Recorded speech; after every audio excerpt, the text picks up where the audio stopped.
Halo semuanya, selamat datang di konten Malaka. Biasanya aku selalu bahas matematika, tapi kali ini ya pasti ada matematikanya juga, tapi lebih ke edukasi in general. Oke. Dan hari ini aku nggak sendiri karena aku ditemenin teman ngobrol aku hari ini, yaitu Kak Gali. Halo. Halo. Jadi aku ini random banget ya. Waktu itu aku lagi scroll TikTok, terus tiba-tiba ada konten cewek ngajar anak-anak SD. Wih, kok seru banget nih gitu kan. Terus aku lihat, aku buka profilnya, terus aku search tentang this person ya, Kak Gali ini. Terus ternyata Kak Gali ini S2 di UCL. Betul. Di London ya. Ya. Terus jadi guru SD Negeri. negeri di Jakarta. Tuh. Oke, menarik banget ya. Mulai dari mana nih, Kak?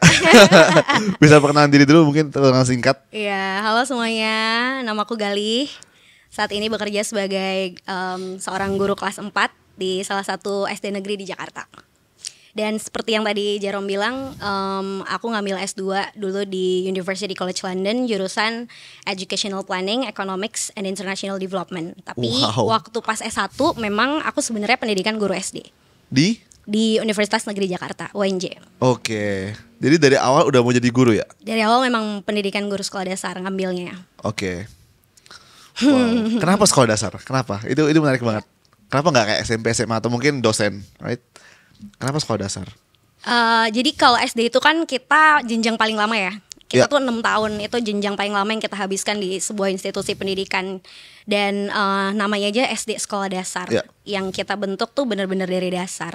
Bukan cuma kemampuan kognitif, tapi juga kemampuan interpersonal, interpersonal, terus juga komunikasi dan gimana sih cara murid-murid ini bisa berempati sama teman-temannya. Ya. Benar-benar ngebentuk anak dari fondasi banget, dan transisi juga dari mereka usia dini sampai nanti ke jenjang-jenjang berikutnya. Jadi mempersiapkan mereka buat bisa berhasil di jenjang-jenjang berikutnya. Itu challenging menurut aku. Benar-benar, karena sebenarnya kalau fondasinya nggak kuat nih untuk ke SMP, SMA, misalnya sekedar kalau math ya, mereka nggak hafal perkalian aja atau kayak nggak bisa tahu fondasinya dengan kuat, udah susah banget untuk belajar yang next stepnya. Betul. Dan makin lama ya makin hilang motivasi belajarnya kalau misalnya mereka dari awal dasarnya nggak kuat kan. Exactly. Keren banget, mulia sekali ya. Tapi sudah dari awal mau jadi guru SD itu why? Maksud Sebenarnya aku, jadi guru sendiri itu kenapa gitu? Oke. Is it kayak dukungan parents atau kayak memutuskan sendiri gitu atau gimana? Ini lucu sih ceritanya karena sebenarnya agak-agak plot twist ya. Oke. Jadi waktu aku PGSD sebenarnya ada arahan juga dari orang tua aku yang memang semuanya pendidik. Jadi ayahku itu emang guru SD, ibu aku guru SMP, guru matematika by the way. Wow, menarik. Nah terus diminta untuk ngelanjutin juga lah jadi guru SD juga. Tapi dengan aku kuliah S2 di luar negeri dan ngambil pendidikan yang bukan pendidikan dasar, maksudnya aku melanjutkan tapi beda jurusan, itu sebenarnya adalah bentuk pemberontakan karena aku nggak mau jadi guru SD tadinya gitu. Makanya sebenarnya waktu dalam periode aku kuliah S1 itu di PGSD, aku sebenarnya udah ngajar tapi aku nggak ngajar di sekolah formal, aku ngajarnya kayak di lembaga pendidikan gitu. Kita kayak punya gitu ya? kayak semacam bimbel, tapi yang kita kerjain itu adalah tentang STEM education. Jadi kita bikin eksperimen, pokoknya kayak coding, robotics. Tapi kita bikin ini tuh jadi form of extracurricular yang kita bawa ke sekolah-sekolah internasional. Gitu. Jadi sebenarnya walaupun aku jurusan pendidikan guru sekolah dasar, aku tuh belum pernah jadi guru SD di sekolah formal gitu. Selalu jadi guru ekskul.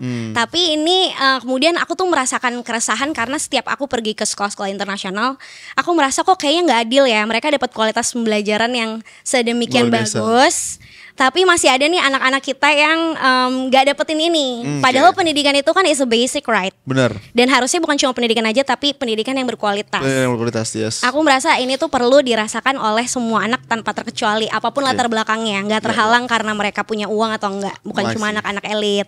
Nah dengan pemahaman itu, aku merasa kalau aku jadi pembuat kebijakan atau orang yang berdampak di kebijakan lah, aku bisa bikin nih pembelajaran semacam STEM ini bisa dirasakan juga sama anak-anak di sekolah negeri.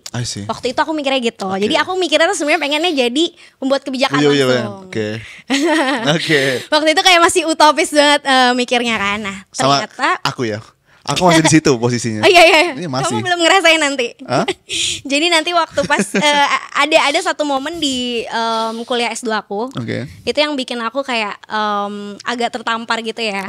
Aku belajar tentang Pedagogy of the Oppressed. Itu satu buku dari Paulo Freire. Dia pemikir radikal juga dalam pendidikan. Di situ benar-benar ngubah cara pandang aku terhadap pendidikan. Karena aku merasa apapun kebijakannya, gimana pun kurikulumnya, kalau yang mendeliver itu di kelas tidak paham caranya menerjemahkan itu semua, maka itu akan sia-sia. Dan kalau ngomongin orang yang deliver adalah guru. Kan? Jadi aku merasa sebelum jadi pembuat kebijakan itu end game aku harus jadi guru dulu, guru SD. Dan kenapa SD negeri? Karena itu merepresentasikan sebagian besar anak di Indonesia. Itu nggak cuma datang dari kelompok yang elit aja, tapi semuanya, semua latar belakang anak-anak tuh ada gitu dari segi ekonomi juga. Jadi kayak ini tuh sebenarnya aku challenging myself karena kalau kamu tahu, sacrifice yang aku buat adalah aku daftar PNS guru itu merelakan ijazah S2 aku. Jadi aku pakai ijazah S1 aku, dan ketika aku masuk ke sistem, aku nggak bisa pakai ijazah S2 aku itu. Aku nggak akan pernah bisa berubah gitu status kepegawaiannya hanya karena aku S2 dari luar negeri. So I have to start all over. That's the bureaucracy. Itu birokrasinya kayak gitu. Jadi sebenarnya ini juga mungkin kayak statement yang aku buat di sini. Jadi guru buat aku tuh kendaraan. Aku memang nggak planning akan jadi guru selamanya. Tapi aku merasa aku butuh melewati rute ini dulu. Supaya aku punya gambaran yang lebih besar dan lebih komprehensif tentang pendidikan, sistem pendidikan gitu. Sebelum aku bisa berkarya-karya yang lain. Merinding. Gila. Karena aku selama ini ya sering mikir-mikir sendiri kan tentang pendidikan dan sebagainya. Aku juga pengen jadi pembuat kebijakan. Dan aku dari dulu bilang aku pengen jadi menteri pendidikan karena aku ngerasa the only way untuk mengubah ya harus dari kebijakannya juga kan. Tapi ngomongin tentang guru, aku juga sekarang karena aku lagi mau bikin bimbel ya, dan aku ngerasa aku sendiri aku cukup pede dengan mengajar matematika versi aku karena background aku adalah bukan murid yang jenius, bukan yang pinter. Wow. I can say that I'm a diligent person. Aku rajin. Jadi kalau misalnya ada orang jenius, karena gini, waktu aku ikut olimpiade waktu aku ikut lomba-lomba gitu, aku menemukan orang-orang jenius yang kayak tiernya tuh emang di atas aku, yang kayak aku nggak bisa reach their level. Kayak mereka talentnya emang gede banget di situ. Dan ketika mereka bahas sesuatu yang yang baru, mereka bisa langsung ngerti. Sedangkan aku harus butuh waktu untuk bisa memproses semua itu gitu. Tapi karena itu aku jadi menemukan formula-formula, atau aku kayak bisa membahasakan matematika itu menjadi bahasa yang aku bisa mengerti dengan lebih mudah. Dan aku ketika coba mengajarkan itu ke orang-orang ya lebih mantep gitu. Itu aku terpukau sih tadi kamu bilang kamu tuh bukan murid yang jenius gitu. Karena kan kalau sekarang orang mungkin ngeliatnya Jerome kamu pinter banget gitu, apalagi mathematics. Sesuatu yang kayak selalu ditakutin sama murid-murid karena dianggap susah dan segala macam. Aku tertarik sih kayak karena ini juga yang jadi fokusku ya. Ketika aku jadi guru, aku merasa selama ini tuh beban terlalu berat dipikul oleh guru sendirian, guru dan sekolah per se gitu. Tapi kenapa nggak coba kita buka obrolan bahwa dari awal aja Ki Hajar Dewantara tuh udah bilang pendidikan itu tuh butuh pelibatan dari orang tua juga sebagai fondasi utama ya, pilar utama, karena pendidikan utama dari rumah. Butuh juga masyarakat, dan masyarakat yang kita obrolin di sini bukan hanya para pembuat kebijakan tapi juga masyarakat sipil, masyarakat awam. Terus tadi kamu bilang kamu tuh sebenarnya bukan orang yang jenius banget. So I assume ada intervensi atau sesuatu yang dilakukan oleh orang tua kamu, dan itu yang aku pengen tahu sih. Sebenarnya aku dulu ada fase di mana aku nggak suka matematika. Ada fase di mana aku nggak suka matematika waktu aku SD. SD aku kan National Plus, jadi soal-soal itu kayak yang Singapura gitu loh, yang kayak you have ya nggak langsung ngitung, bahkan nggak cuma ngitung doang kan, kayak soal cerita yang butuh logic gitu. At that time aku kayak ngerasa nggak bisa gitu. And then my mom ngomong kayak, kamu kan suka kayak solving puzzle, kayak labirin. Jadi aku dulu kecil tuh suka labirin, suka kayak ya game-game, kayak kuis teka-teki yang ada di majalah-majalah anak kecil gitu loh. yang kayak menghubungkan jalan gitu. Why don't you think math as those kind of game gitu, kayak seperti game-game itu gitu. Akhirnya aku kayak mikir bener juga ya, kenapa aku nggak mikir math kayak game itu, karena sebenarnya kalau dipikir-pikir matematika itu jawabannya ada di situ, dan kita punya ada beberapa jalan yang kita bisa coba. Tinggal kamu coba aja jalan 1 salah, ya udah jalan 2, jalan 3 dan jalan 4, ya kan? Karena resourcesnya udah ada, apa rumus-rumusnya, pengetahuannya udah ada, jawabannya juga ada nih gitu, pasti ada kan? Kecuali sosial, makanya aku lebih suka math. Karena jawabannya pasti ada nih, bukan kita ngarang ya jawabannya, atau kita kayak elaborasi sendiri berdasarkan pemikiran kita, tapi karena jawabannya udah ada, tinggal kita cari cara untuk kesana, building the bridge gitu kan.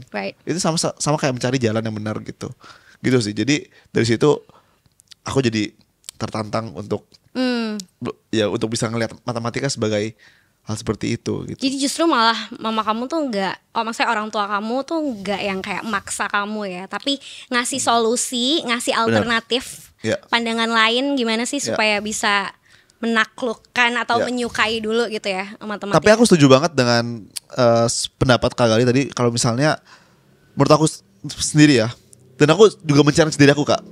Jadi aku suka men-challenge kalau orang-orang gak suka matematika, sini bawa ke aku ajarin. Kayak kemarin aku di Bandung, aku ada event, aku ngajar matematika di mall. Terus pesertanya SD, aku ngajarin logaritma. Wow. Aku ngajarin pangkat dan logaritma, dan anak-anak ini ngerti. Jadi aku kayak mencari diri aku kayak bisa loh. Jadi menurut aku murid itu sangat-sangat berpengaruh pada guru dan orang tuanya sih, untuk bisa menyukai suatu pelajaran atau enggak. Setuju gak Kak? Setuju banget sih. Setuju banget, itu juga yang aku rasain. Kalau gurunya killer lah, atau gurunya ngajarnya kurang enak, terus orang tua juga pressure anaknya, akhirnya jadi tertekan gitu. Tapi kalau Kak Gali sendiri sekarang setelah pengalaman jadi guru SD, sudah menemukan formula belum untuk kayak ngajar supaya murid-murid ngerti dan interaktif? Sudah belum? Aku tuh merasa ya, pertama supaya anak-anak itu melihat belajar itu adalah sebuah kegiatan yang menyenangkan dan bukan sesuatu yang memang diwajibkan atau dipaksakan. Itu mereka perlu sadar dulu kenapa mereka harus belajar. Jadi motivasi itu perlu ditumbuhkan dari internal. Sekarang kan juga jadi lagi bahan obrolan ya, kayak kenapa udah gak ada ranking, kenapa udah gak ada UN gitu. Menurutku ya justru hal-hal kayak gitu, walaupun di satu sisi itu bisa meningkatkan motivasi secara eksternal, tapi di sisi lain kita melakukan sesuatu orientasinya selalu pada hasil. Jadi kita melakukan sesuatu, misalnya saya belajar karena saya mau ranking 1, saya belajar karena saya tuh mau dapat juara apa gitu ya, let's say kayak menang olimpiade dan sebagainya. Nah menurutku ketika kita masih menggunakan atau lebih fokus kepada motivasi eksternal, kita nggak akan menemukan the joy of learning. Jadi kayak kesenangan belajar dalam prosesnya itu kita nggak akan bisa dapet. Dan karena kita cenderung fokus sama hasil akhirnya, kita nggak akan pernah bisa merasakan hal-hal apa sih yang ada di dalam perjalanan, bahkan kegagalan sekalipun, kesalahan sekalipun. Akhirnya anak akan takut salah, mereka akan terlalu stres ketika sesuatu itu nggak sesuai dengan harapannya. Nah ini yang aku hindari banget gitu. Jadi dari awal aku tuh pengen banget murid-murid aku tuh punya rasa kepemilikan terhadap belajar, bahwa mereka belajar di kelas itu bukan semata-mata biar nilainya bagus, tapi belajar itu ya karena mereka butuh gitu. Mereka butuh belajar supaya jadi manusia yang lebih baik, menghargai temannya gitu ya. Mereka belajar supaya mereka tuh tahu nanti ketika saya ada di dalam sebuah masyarakat, seperti apa sih saya harus menghadapi orang-orang yang punya beragam karakter, beragam opini, yang itu dilatar belakangi oleh mereka sendiri gitu ya. Maksudnya kita datang dari entah itu suku, agama, budaya, latar belakang ekonomi dan kondisi tempat tinggal kita, itu tuh semua mempengaruhi. Jadi aku pengen anak-anak tuh punya pandangan itu terhadap belajar, sehingga yang aku lakukan di kelas tuh nggak yang kayak tiba-tiba oke, kita mau belajar let's say matematika perkalian gitu ya, tapi aku selalu memulai dengan kayak pertanyaan, inquiry. Dan ketika aku mulai dengan pertanyaan, aku benar-benar mencoba untuk mengosongkan gelas. Aku memberikan mereka kesempatan untuk menjawab tanpa ada rasa takut salah atau benar. Jadi kayak memang mereka jawab aja dan kita build on that gitu, build on their answers. Dan ketika aku melakukan itu, mereka merasa terlibat, mereka merasa didengar, mereka merasa kayak oh iya ternyata saya nih bagian dari kelas. Dan walaupun misalnya saya punya kecepatan belajar yang beda-beda dari teman, saya tetap diterima di sini. Kamu pernah lihat ini aku nggak, reels aku yang anak murid aku belum bisa baca bilangan, jadi dia nggak bisa bedain ratusan ribuan gitu kan. Nah itu kan teman-teman yang lain pas dia bisa jawab semuanya langsung pada bersorak, berpelukan dan kayak merayakan dia kan. Semua orang tuh menganggap itu adalah hal yang natural terjadi di anak-anak gitu. Padahal mereka nggak tahu perjuangan aku untuk bisa bikin murid-murid aku tuh empati sama temannya dan nggak ngebully temennya gitu ya. Itu tuh bener 1 semester Jer. Wow. Jadi kayak nggak mudah gitu ya untuk mengubah behaviornya mereka lebih bisa apresiatif terhadap teman, walaupun kita punya kondisi yang beda-beda gitu. Itu tuh nggak mudah dan perjalanannya tuh bener-bener perlu konsisten, diulang-ulang terus-menerus. Tapi lebih dari itu semua, guru perlu punya kerendahan hati dan perlu mendekatkan diri secara emosional.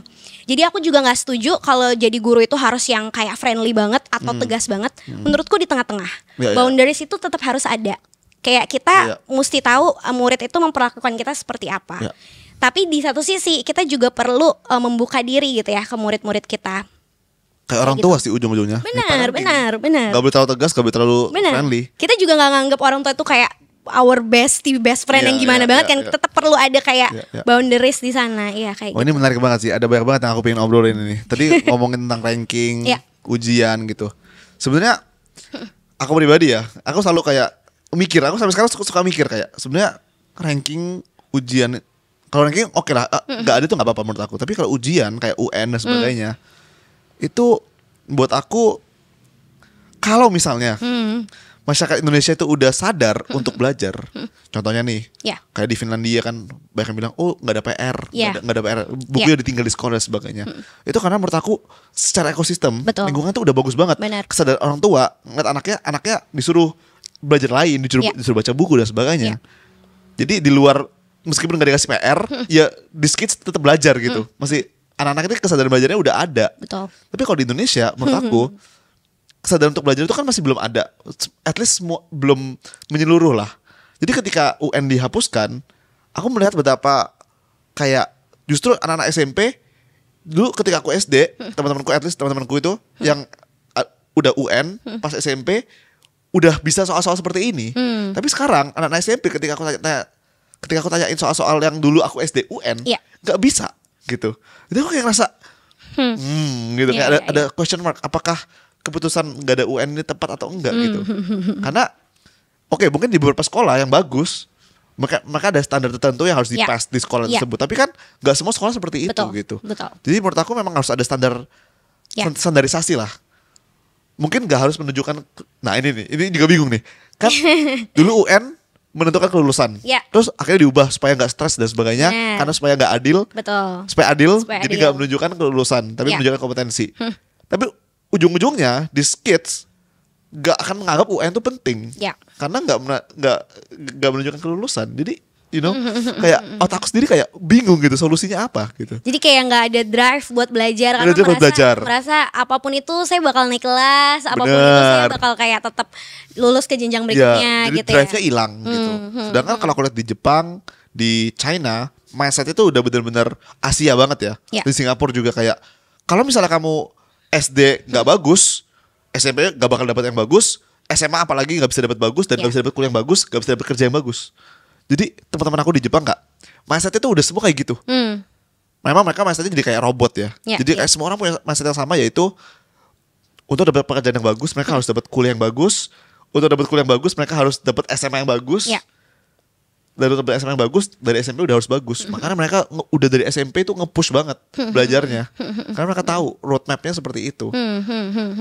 Jadi itu menarik banget Jer. Karena kalau misalnya kita ngomongin tentang UN ya, kayak terus juga kita ngomongin soal-soalnya dan pattern UN itu sendiri, kayak kita juga nggak menutup mata kalau waktu UN masih ada banyak kecurangan, soal-soal bocor gitu kan. Terus ya jadinya orientasi belajar kita tuh belajar untuk ujian, ya nggak sih? Kayak kita drilling soal dan masalah drilling ini tuh juga masih jadi controversial debate among ini ya pendidik gitu. Karena kalau di Asia sendiri kita tahu Singapura, South Korea atau Jepang kan mereka emang masih heavy on drilling parah gitu, kayak sekolahnya sampai sore dan segala macam kan. Ini menurut aku juga tentu perlu dikaji ya, karena memang secara kultur kita tuh punya kultur yang beda-beda kan. Kayak bener. Indonesia sendiri aja geographically itu diverse banget gitu. Bener. Kita yang di kota bisa jadi beda sama teman-teman yang ada di bagian pesisir atau yang kayak di bawah gunung dan sebagainya. Jadi tuh menurut aku juga kayak harusnya semuanya itu dikembalikan lagi ke pemerintah daerah. Kayak ada yang namanya desentralisasi kan sekarang itu dalam kebijakan.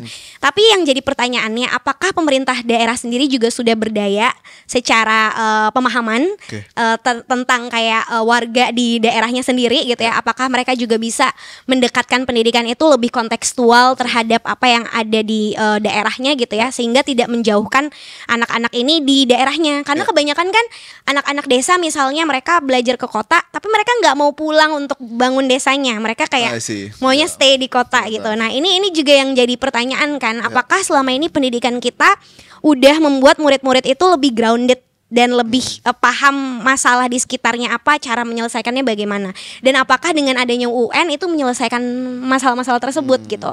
Nah masalahnya ini juga menarik karena guru-guru juga belum punya kapasitas menurutku ya, belum punya kompetensi yang cukup untuk membuat pembelajaran itu tetap engaging, tetap kayak memotivasi murid-murid tanpa adanya UN.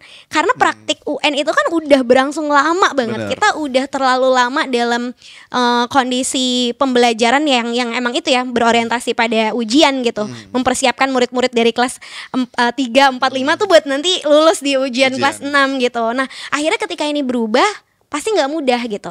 Sekarang udah ada tawarannya pembelajaran berbasis project, tapi banyak banget kesalahan-kesalahan atau miskonsepsi yang ada di lapangan dalam menerjemahkan pembelajaran berbasis project.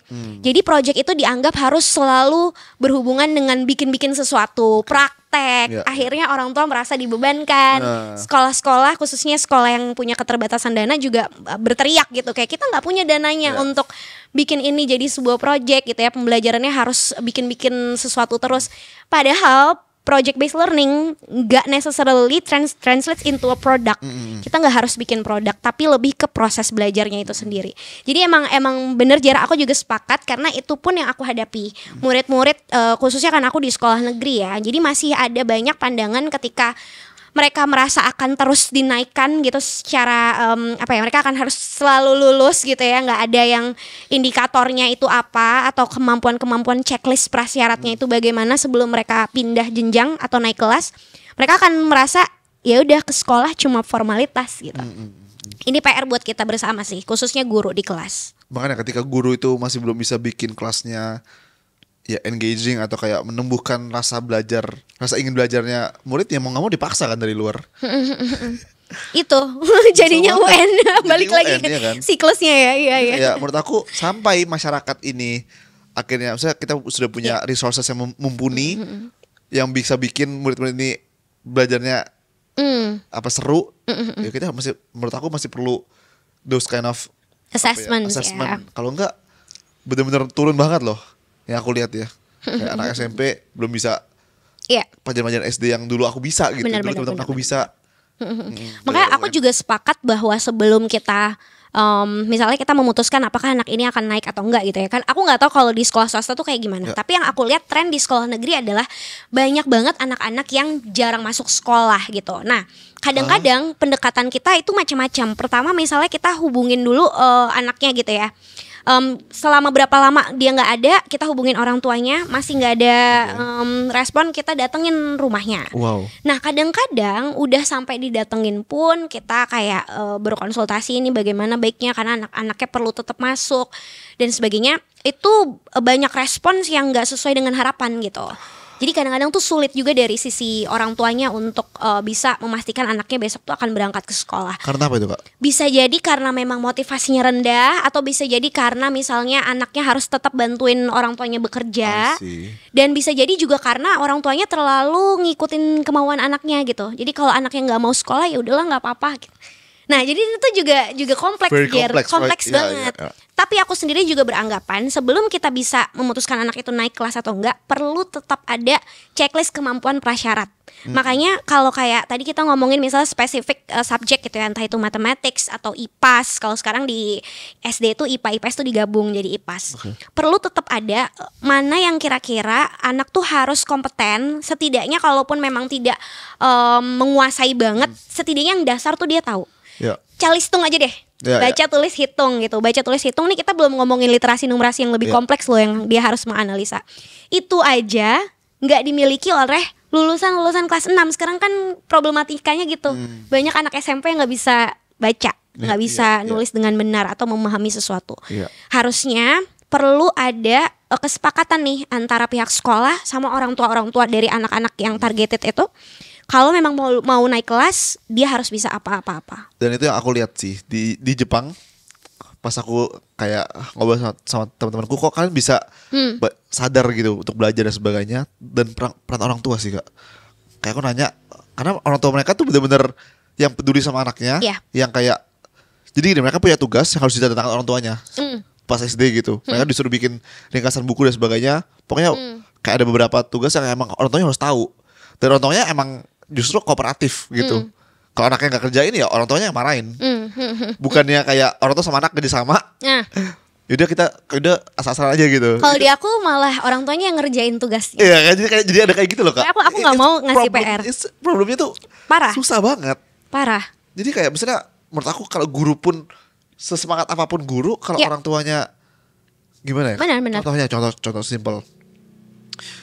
Di daerah rumahku pas aku SMA ya, karena aku sering naik bemo ya.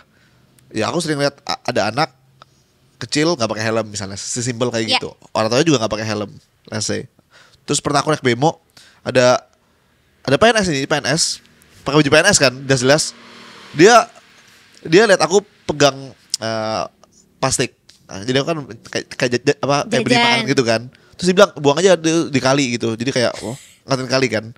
Terus aku di situ aku benar-benar berani banget. Aku bilang, saya dari SD belajar loh Bu, kalau misalnya untuk menjaga lingkungan jangan buang sampah sembarangan. Aku bilang gitu. Dari SD saya belajar gitu. Itu yang aku bilang, bahwa pendidikan itu butuh keterlibatan bukan hanya dari sekolah, guru, tapi masyarakat. True. Bener. Kan? Karena apa? Anak-anak SD mereka akan cenderung mengimitasi apa yang orang dewasa lakukan. True. Gitu. Dan itu juga jadi concernku. Aku punya salah satu konten yang aku ngomongin masalah tentang banyak banget hal-hal yang ada di buku pelajaran gitu ya, buku teks pelajaran atau yang kita diskusikan. Ketika anak-anak tuh masuk ke dunia nyata, mereka nggak, ya itu bertentangan gitu loh. Yes. Kan ada quotes-nya, it takes a village to raise a kid. Karena aku bener-bener itu Kak, kayak bisa kita ajarin ya, jangan buang sampah sembarangan. Tapi ada orang tuanya atau sekitarnya buang sampah sembarangan. Anak bingung, apa gitu kayak, right? What if we don't have the village? Kayak itu yang kita rasakan sebagai guru gitu.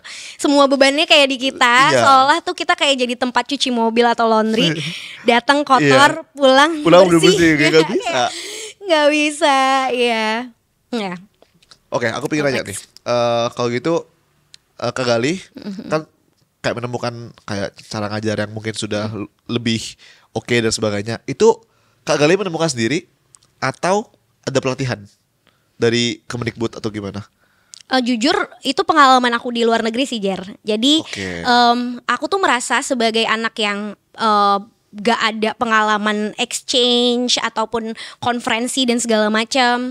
Waktu pas di kampus tuh juga aku kayak kuliah kerja gitu ya. Jadi aku gak benar-benar paham bagaimana sih menulis secara akademis, bagaimana kita perlu mengolah sebuah informasi dari bacaan-bacaan non-fiksi. Waktu aku datang ke kampus ini, aku tuh imposter syndrome 6 bulan. Jadi aku kayak kuliah aku 1 tahun, tapi 6 bulan tuh aku kayak imposter syndrome. Kenapa? Karena aku merasa susah banget ngikutin sistem pembelajaran di sana. Kita harus bisa berpikir kritis. Masalahnya dulu di sekolah atau bahkan di kuliah aku nggak pernah dikasih kesempatan untuk menyampaikan argumen yang bisa di backup dari entah itu jurnal atau penelitian atau teori dari siapapun. Jadi nggak pernah ada kesempatan untuk bisa benar-benar kayak memformulasikan sebuah opini gitu.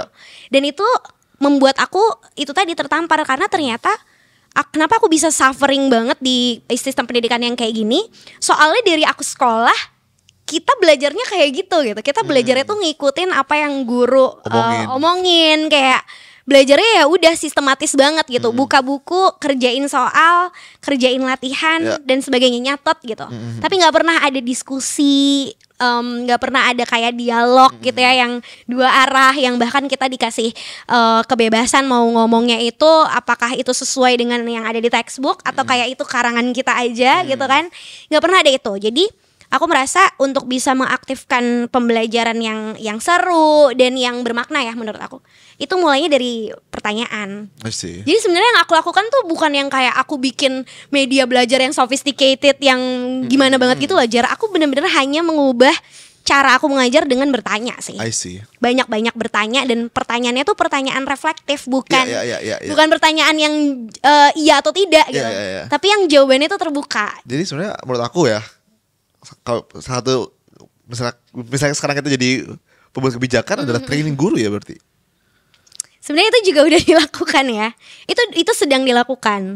Masalahnya gini, kalau kita ngomongin sistem pendidikan tuh kenapa complicated banget, karena kadang ada ketidakselarasan antara para pembuat kebijakan. Misalnya kita jadi pembuat kebijakan di pusat nih. Tapi tadi aku bilang kan bahwa pendidikan, khususnya pendidikan dasar, itu sifatnya desentralisasi. Jadi ketika pemerintah pusat punya kebijakan, mereka akan bawa itu ke pemerintah daerah punya otonomi untuk menyesuaikan kebijakannya. Ya, itu dia, benar. Masalahnya kalau persepsi pembuat kebijakan di pusat sama di daerah itu belum sama, kayak kita masih punya kepentingan masing-masing, yang akan dibebankan adalah guru-guru. Karena guru tuh jadi bingung mau ngikutin yang mana nih kebijakannya, kok yang pusat bilangnya A, yang daerah bilangnya B gitu. Aku pernah dengar ini sih dari guru juga. Iya, tapi ini agak bahaya aku ngomong kayak gini. Iya, tapi that's the truth gitu. Ya, kita buka-bukaan aja kan kondisi. Karena kalau bisa ditutupin terus ya gak ada baiknya juga itu menurut aku sih. Iya, jadi guru yang selalu jadi korban sih menurutku. Jadi solusinya apa? Solusinya adalah pukul rata kan? Itu yang menurut kamu ya? Apa? Menurut kamu pukul rata ya? Menurut aku pribadi nih, maksudnya aku sesimpel pikiranku adalah ketika aku jadi pembuat kebijakan, gimana caranya aku mengcopy sekolah-sekolah bagus, aku jadi perbanyak gitu. Jadi selalu aku bilang kan, kayak even di luar negeri pun banyak banget orang-orang Indonesia yang berprestasi, yang dari sekolah-sekolah let's say lah, sebutlah penabur, sekolah-sekolah top 10 di Indonesia bagus-bagus banget. Murid-muridnya gak kalah pintar dari murid-murid luar negeri gitu. Menurut kamu kenapa itu bisa terjadi? Kenapa sekolah-sekolah kayak yang tadi kamu sebutin itu bisa berkualitas? Apakah merely atau solely atau hanya karena guru-gurunya? Atau karena orang tuanya juga pasti, itu udah pasti. Lingkungannya itu sangat-sangat mendukung gitu kan. Lingkungannya, orang tuanya siap, orang tuanya peduli untuk pendidikan anaknya, pasti. Dan guru-gurunya bagus. Let's say guru-gurunya tuh S2, S3 maybe. Guru-guru yang emang niat ngajar, yang punya hati untuk mengajar. At least gak punya hati untuk mengajar pun gajinya oke. Yang membuat guru-guru ini berkualitas. Dan yang masuk situ diseleksi, bukan udah siapapun yang bisa ngajar lah gitu. Jadi ada kompetisi di situ, sehingga guru yang masuk ya guru yang berkualitas.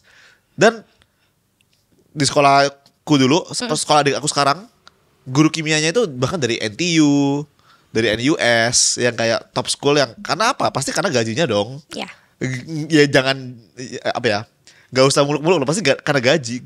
Orang NTU NUS mau seidealis apapun, mau jadi guru gimana pun, kalau misalnya gaji cuma di bawah UMR let's say, mana mau? Ya mereka mending gaji triple digit yang mereka bisa dapat di situ kan. So now you understand the problem. Jadi itu sebenarnya problem yang kita punya. Kalau khususnya ngomongin negeri ya, negeri itu kan masih banyak guru-guru honorer. Aku tuh sebenarnya duduk di sini ngomongin tentang itu tadi, mungkin sebenarnya aku nggak layak, karena pertama aku lulusan luar negeri yang sebelum aku jadi guru SD negeri, walaupun aku PNS DKI ya, tapi aku udah pernah punya gaji lebih daripada yang aku terima sekarang. Jadi mungkin secara kayak aku cukup gitu lah ya, dari diri aku, kebutuhan aku tuh aku cukup, walaupun pada akhirnya aku harus sacrifice, ngorbanin banyak hal gitu ya, termasuk dapat gaji yang lebih kecil di tempat yang sekarang. Tapi intinya aku udah cukup gitu. Makanya aku bisa berkarya dengan sepenuh hati karena aku udah cukup dengan diri aku sendiri gitu. Masalahnya guru-guru kita banyak yang nggak cukup gitu kan, dan itu pasti akan mempengaruhi bagaimana mereka akan berhubungan dengan murid-murid. Karena yang nggak boleh kita lupa, Jer, guru itu berhadapan dengan manusia yang dinamis. Kita menyerap emosinya mereka. Benar. Kita melihat mereka datang dari beragam latar belakang yang mempengaruhi karakternya mereka, Jer. Jadi kita tuh nggak cuma kayak transfer ilmu aja gitu, tapi kayak mengkondisikan kelas dengan anak-anak yang sedemikian heterogen itu juga berat banget. Kalau kitanya aja nggak merasa cukup, nggak merasa aman, nggak merasa stable, gimana kita mau perform gitu. Tapi aku juga setuju bahwa kesejahteraan harus berjalan lurus dengan kompetensi. Jadi kalau misalnya guru-guru dapat gaji yang oke, tapi nggak berkompeten, maka itu juga salah menurut aku. Jadi rekrutmen guru itu juga perlu lebih ketat gitu. Dan sepertinya itu yang mau kita mau ke arah sana gitu ya. Tapi kalau rekrutmen ketat, kesejahteraannya masih dipertanyakan, itu juga jadi masalah gitu loh. Jadi aku dulu aku tahun 2019, aku ingat banget aku pernah bikin video, dan sampai sekarang aku rasa itu masih berlaku dan itu yang akan aku lakukan. Jadi aku bikin video gini, ketika aku jadi menteri pendidikan. Kalau aku jadi menteri pendidikan, sesimpel aku mikir gini, kenapa banyak orang menjadi dokter, kenapa banyak orang menjadi engineer gitu-gitu kan? Karena bergengsi, hidupnya terjamin, ya kan? Dulu di SMA 5 di sekolahku negeri, guruku tanya, siapa yang mau jadi dokter? Oh, semua angkat tangan, semua mau jadi engineer gitu kan? Siapa yang mau jadi guru? Gak ada gini, semua gini kan? Karena apa? Karena pandangan itu kan, Kak. Sekarang bayangin kita balik, guru, pekerjaan yang gajinya bisa 2 digit misalnya gitu. Dan ini terjadi di Jepang, Kak. Culture shock aku adalah teman-teman aku di Waseda University kan nomor 1 di Jepang, swasta kan. Mereka semua banyak banget yang ngambil sertifikasi jadi guru. Wow. Aku nanya, kenapa kamu jadi guru? Dibilang, ya itu pekerjaan yang ante itu stabil. Jadi gaji prestigious lah ya. Prestigious ya. Profesi guru tuh prestigious. Kan? Meskipun engineer dan sebagainya masih jauh lebih lebih beruang, gaji lebih tinggi, tapi jadi guru itu it's not bad gitu. It's not a bad choice yang akhirnya even anak-anak Waseda pun mau jadi guru, ambil sertifikasi jadi guru. Gitu kan. It blows my mind yang kayak ini nih harusnya ada gitu. Karena ketika gaji guru tinggi, kesejahteraan guru tinggi, profesi guru dipandang sebagai profesi yang bagus, maka ada kompetisi di situ. Betul. Right? Ada kompetisi nih. Orang-orang yang mau jadi guru itu orang-orang yang justru yang pinter-pinter. Belum jadi guru atau enggak abis sertifikasi jadi guru. Dengan demikian kan berarti kalau kamu gak ada lagi istilahnya kayak pilihan terakhir. Iya kan? Iya. Ya udahlah kalau misalnya gue nggak bisa ini, ya udah gue jadi guru. Ya kan jadi pilihan terakhir kan. Selama guru masih jadi pilihan terakhir dan kayak kesejahteraannya dan sebagainya itu nggak akan maju. Jadi menurut aku kompetisi itu penting. Kompetisi itu membuat si kualitas guru itu naik. Jadi kalau mau jadi guru ya lu harus pintar. Lu harus ada sertifikasi tertentu yang ya lu harus pintar gitu. Karena ibaratnya juga pas. Dan kompetisi kan bikin kompetensi juga naik. Betul. Jadi kalau misalnya guru-guru penabur S2, minimal S2. Kamu kalau nggak S2 nggak bisa jadi guru di gitu penabur, misalnya kayak gitu. Ya kan? Kayak logiknya kayak gitu sih. Nah, berarti kan sama-sama berarti kita mikir adalah pemerataan pendidikan di Indonesia kan. Gimana nih cara ngopi sekolah-sekolah bagus ini di daerah-daerah, di mana-mana kan. Ya berarti butuh SDM yang berarti butuh guru kan. Benar. Berarti butuh kesejahteraan dan kompetensi itu. Jadi, again, Jer, kayak itu sebenarnya yang aku coba lakukan ya, melalui apa yang sekarang aku lakukan nih dari konten-kontenku dan segala macam. Jadi aku tuh mau menunjukkan bahwa kadang-kadang gini, banyak banget orang yang terus kemudian bertanya ya, kenapa udah jauh-jauh sekolah di luar negeri balik terus jadi guru SD negeri lagi. Itu aja, pertanyaan itu aja itu sudah menunjukkan bahwa profesi guru tuh rendah banget gitu ya. Kayak kenapa aku harus ditanya pertanyaan demikian gitu. Rather than udah kuliah di luar negeri kok jadi guru gitu. Rather than kayak appreciating my choice gitu. Karena sebenarnya itu yang mau aku tunjukkan. Pertama, aku dari jurusan pendidikan guru SD. Yang kebanyakan orang seperti yang kamu bilang itu valid banget. Orang akan selalu menganggap jurusan PGSD adalah jurusan terakhir, jurusan buangan. Kalau saya udah nggak bisa kemana-mana sih jadi guru aja lah. Aku tuh berusaha untuk mematahkan stereotip bahwa kalau jadi PGSD kita nggak bisa kemana-mana. Dengan aku kuliah di UCL. Karena ini aku selalu cerita ke orang-orang, belum ada jurusan PGSD UNJ yang kesana. Jadi tuh aku bisa klaim kalau aku satu-satunya orang yang berhasil kesana. Jadi pertama, walaupun kita datang dari jurusan pendidikan, bukan berarti kita nggak bisa kemana-mana. Justru itu harusnya jadi drive buat kita untuk mencari wawasan seluas-luasnya gitu loh. Balik tuh ternyata aku juga nggak yang ke barat-baratan, karena dulu cenderung aku mengglorifikasi pendidikan barat karena STEM tadi kan. Aku selalu menganggap STEM is the best gitu. Tapi ternyata ketika aku kuliah di luar, aku belajar bahwa pendidikan itu sebenarnya tentang kontekstualitas. Kita perlu melihat apa sih yang menjadi kebutuhan dan resource yang kita punya. Jadi sebenarnya nggak bagus juga kita terlalu membanding-bandingkan negara Indonesia dengan negara-negara lain. True. Karena kita punya karakteristik yang beda yang bisa resourceful juga buat pendidikan kita. Dan itu yang aku terapkan juga kan. Makanya again ya, kayak kalau kita aja memandang profesi guru tuh sebatas guru adalah pekerjaan yang mudah, kayak semua orang bisa jadi guru karena kerjanya cuma mentransfer ilmu aja gitu ya, apa yang ada di buku dipindahin ke catatannya murid-murid. Kalau pemandangan seperti itu masih ada, maka profesi guru pun juga akan selalu dipandang sebagai profesi nggak prestigious gitu. Tapi aku juga sepakat bahwa supaya kita bisa nyampe ke sana perlu ada kerja barengan dari pemerintah terkait kesejahteraan, peningkatan kompetensi itu tadi gitu ya. Dan itu perlu jadi prioritas. Benar. Bukan kayak bilangnya pendidikan penting, guru harus sejahtera, tapi nyatanya dalam kebijakan belum jadi top priority. PR-nya banyak sih, Jer. PR-nya banyak. Karena kalau guru masih mikir besok bisa makan atau enggak, gimana dia mau mikirin ngajar dengan baik gitu, ya kan? Pas aku mikir-mikir lagi, emang guru nggak repot bikin ujian? Emang guru nggak repot ngecekin ujian? Kalau guru apa ya? Maksudnya kita aja masih sering hitung-hitungan itu kan, kayak ini kayak gue, misalnya gue harus lembur, mana gajinya, mana gaji tambahannya kan, gitu kan? Itu pun kalau kita masih, maksudnya kita kerja di perusahaan atau apa kan, kita masih hitung-hitungan banget ya, banyak yang hitung-hitungan lah gitu. Ya kalau bisa gue nggak repot ya nggak repot gitu, ya kan? Apalagi gue nggak digaji untuk tambahan ini gitu.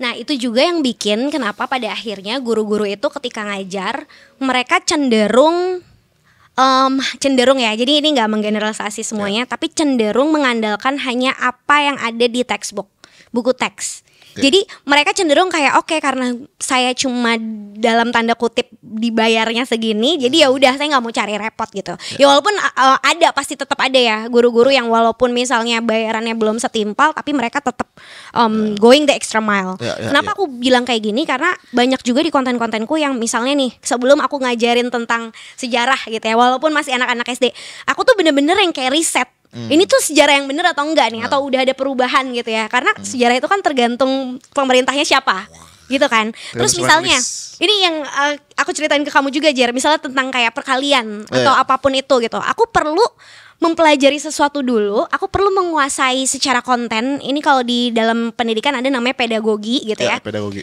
Perlu tahu cara ngajarinnya seperti apa.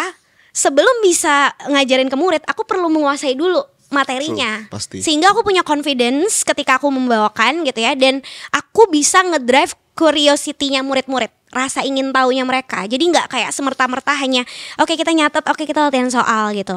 Nah, kadang-kadang akhirnya pembelajaran itu jadi kayak monoton aja, atau sekedar ngerjain worksheet, orientasinya cuma oke, dinilai bener atau enggak, tapi nggak nge-spark dorongan gitu ya anak tuh biar kayak besok aku juga pengen belajar lagi karena seru gitu. Karena aku ditantang nih sama Bu Galih untuk kayak mempertanyakan yang kita pelajari itu benar atau enggak sih dan sebagainya. Nah, ketika guru masih terbatas dengan hal yang tadi ya, mereka akhirnya juga nggak ada keinginan untuk mempertanyakan materi-materi pelajaran itu gitu loh. Iya, true. Iya. Kalau katanya Richard Feynman kan, kalau misalnya kamu nggak bisa ngajar ke anak, artinya kamu belum sepaham itu. Kalau kamu nggak bisa bikin anak ngerti, artinya kamu belum sepaham itu gitu.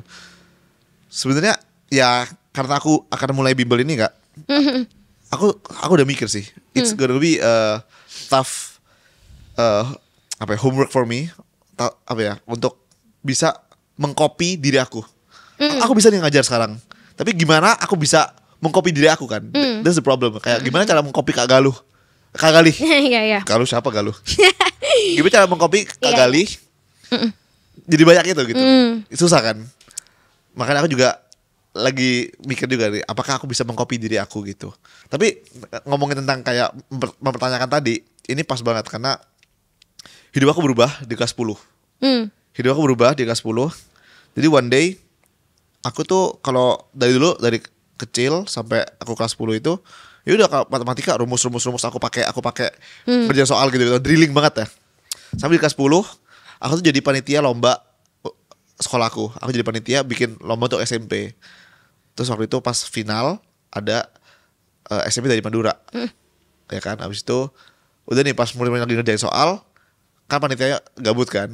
Oke. Karena aku bikin soal, habis itu ada guru dari Madura itu masuk ke ruangan panitia, dia nanya ini siapa yang bikin soal matematika gitu. Aku bilang aku. Dia ngomong aku gak, dia ngomong ke ruangan lain. Terus dia bilang kayak gini, kamu tahu rumus ini gak? Waktu itu rumus jarak titik ke garis, ya kan, jarak titik ke garis. Oh tahu gitu. Bisa jadi kalau ada garis AX plus B plus C sama dengan 0, titik pokoknya gitu kan. Tahu. Terus dia nanya gini gak? Dari mana kamu tahu kalau rumus ini bener? Diam aku. Terus dia bilang, siapa tahu salah rumusnya. Kamu kok main pakai rumusnya kalau kamu nggak tahu ini benar atau enggak? Wah, di situ aku kayak, oh iya benar juga ya gitu. And then that day sampai selesai lombanya 4 jam Kak. 4 jam aku di depan dia, aku try to solve gitu. Try to prove rumus itu benar atau enggak. Benar akhirnya. Akhirnya benar. Ya kan pasti kan di buku-buku kan udah tertulis kan. Tapi aku nggak pernah tahu kenapa ada rumus itu gitu. I just use the rumus. Aku cuma pakai rumus itu. Tapi kamu nggak pernah ngerti secara konseptual dan prosedural tuh kayak prosedural gimana? Kok bisa gitu? Oke. Since that day berubah cara belajarku, berubah cara mindsetku tentang matematika and all of these stuffs. Kenapa bisa kayak gitu? Jadi aku start to question why, kenapa kayak gitu? Aku nggak mau percaya kalau misalnya aku akhirnya nemu logikanya sendiri dan menemukan itu sendiri gitu. Dan itu sih semangat yang aku juga akan tularkan gitu. So it's confirm kan kayak how the question can change the way you see something. Bener, gitu kan. True. Iya kan? Dan itu aku salut banget Kak. Karena andai aku tahu itu dari dulu, it's gonna change apa ya, how I see the world.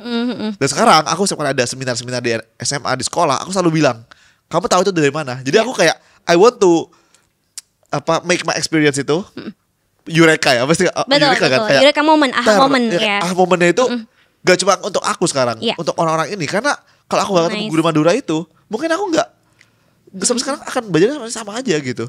Akhirnya dari situ aku proof Pythagoras kayak gimana, kok kayak gitu. Oke, misalnya kenapa luas persegi kan sisi kali sisi. Iya. Itu. Logikanya kenapa? Karena sisinya ada 4. Oke. Luas persegi kan? Luasnya kan sisi kali sisi. Iya. Tapi kenapa? Kenapa sisi kali sisi? Kenapa bukan yang lain kenapa gitu? Bukan yang lain, rumus luasnya gitu.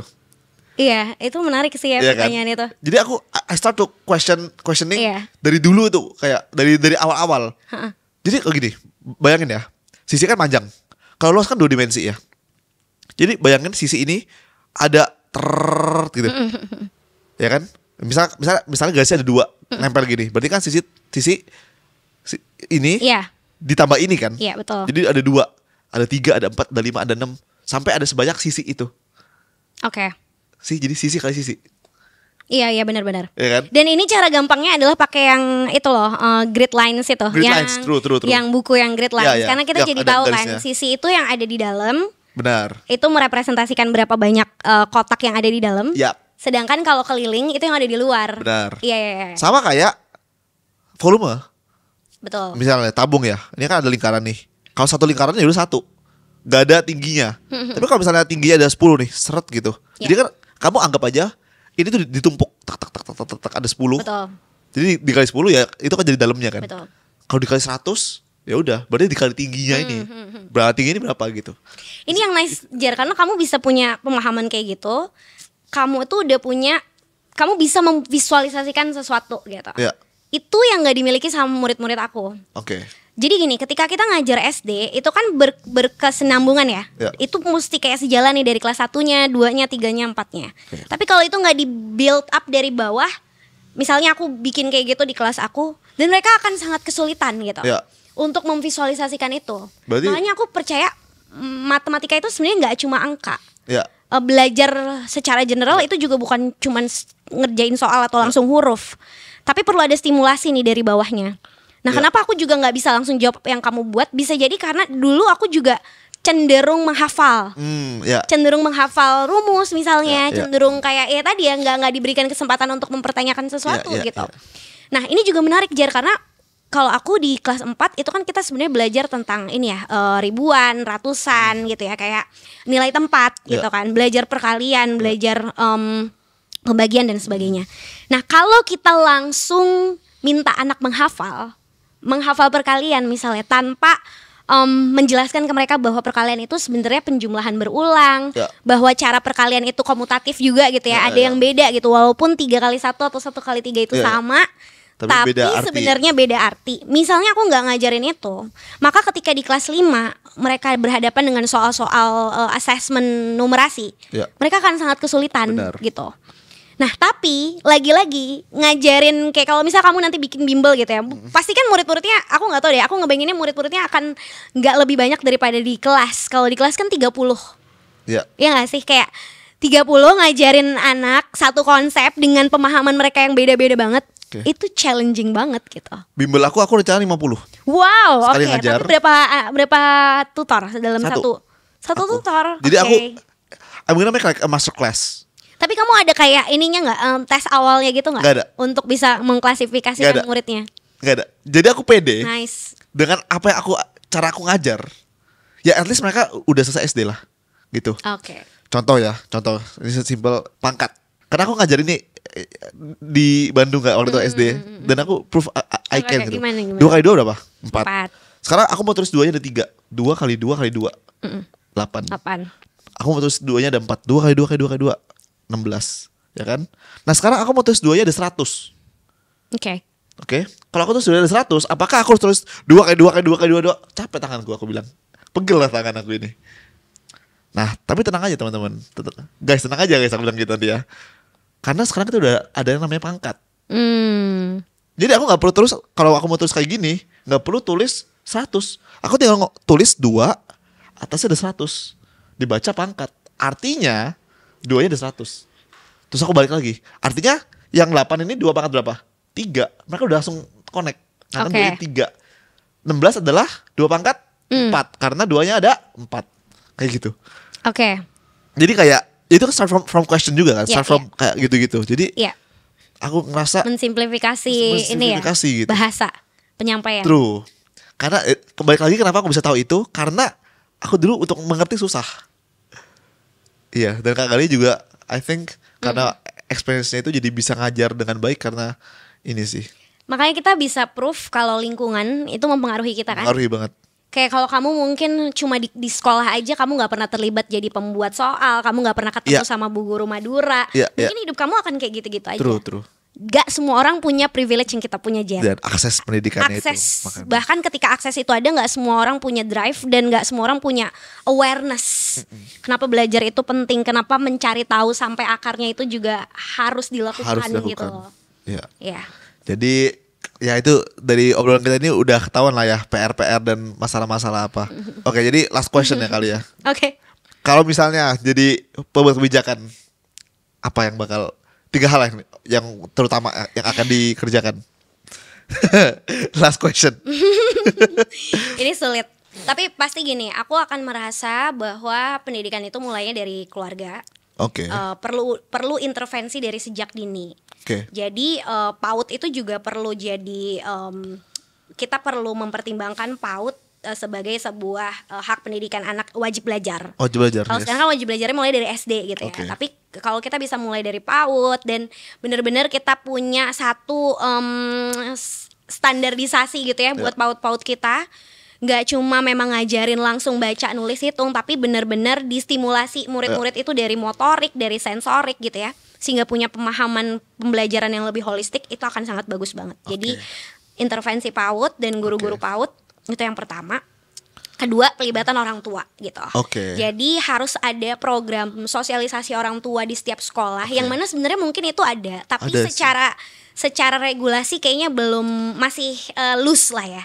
Masih loose. Jadi itu perlu dibenerin. Kenapa? Karena kalau misalnya kita membebankan segala sesuatunya hanya di sekolah, itu nggak akan bisa jalan. Jadi orang tua juga perlu tahu perannya mereka apa. Kayak gitu.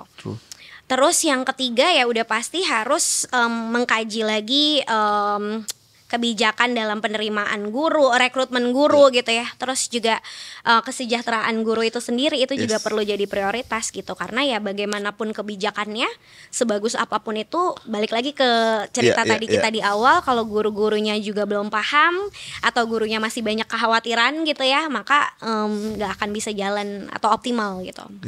Kayaknya itu sih. Mungkin ya. Keren sih itu. Kalau aku yang ketiga itu udah pastikan kalau yang PAUD aku belum kepikiran. Kalau yang kedua aku adalah fasilitas sekolah. Ya. Karena aku waktu itu pernah ke NTT, ke Papua, sekolahnya benar-benar fasilitasnya buku aja nggak ada loh Kak. Betul. Buku ya Kak. Murid-murid nggak punya, mereka cuma punya buku tulis. Jadi gurunya yang punya, terus gurunya nulisin isi bukunya. Benar. Sarana prasarana ya. Sedih banget. Sarana prasarana itu penting. Betul. Terus aku juga sebenarnya kayak questioning lah, APBN tuh sebenarnya pendidikan itu kan cuma 20% kalau nggak salah ya. Itu kayaknya harus dinaikin gak sih? Bener. Iya gak sih? Tapi Jer, ini ngomongin lagi ya, kadang-kadang yang terjadi adalah korupsi. Jadi udah di budget ini. Apalagi ngomongin sekolah-sekolah di pelosok ya. Kayak itu kan selalu diromantisasi tuh anak-anak yang naik perahu atau kayak harus jalan sedemikian jauh. Kayak kenapa kita nggak cari solusinya? True. Dicari tahu itu uangnya kemana yang udah dibajetin. Apakah emang dikorap gitu kan? Dan mesti ditegakkan kayak gitu regulasinya. Ujungnya korupsi ya. Ya gitulah teman-teman ya. Kayaknya kalau obrolannya masih banyak ya sebenarnya. Cuma kalau itu nanti saya besok nih. Iya. Jadi terima kasih sudah nonton. Dan kalau misalnya kalian ada apa ya yang bisa didiskusikan di komen, terus komen nanti kita bakal baca juga ya. Mantap. Maju terus pendidikan Indonesia.